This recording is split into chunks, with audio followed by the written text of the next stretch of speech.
এই আমদানিটা যদি আমরা নিজেদেরকে নিয়ন্ত্রণ করতে না পারি, আমদানি যদি আমরা অবশ্যই রপ্তানির সাথে সমন্বয় করতে না পারি, আয় ব্যয়ের সাথে ব্যালেন্স না হয়, আগামী দিনে আমাদের আরও কঠিন থেকে কঠিনতম চ্যালেঞ্জ মোকাবেলা করতে হবে।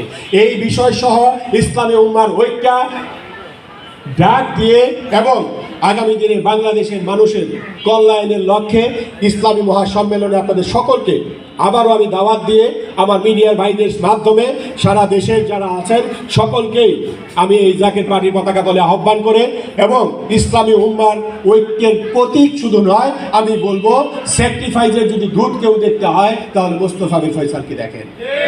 যদি কলঙ্কের বাইরে থাকে কাউকে দেখা যায় তাহলে মোস্তফা মীর ফয়সালকে দেখেন। যদি স্বচ্ছ রাজনীতি কাউকে দেখতে হয় রাজনীতিবিদ হিসেবে মোস্তফা মীর ফয়সালকে দেখেন। তাই তিনার তত্ত্বাবধানে সার্বিক নির্দেশনায় যে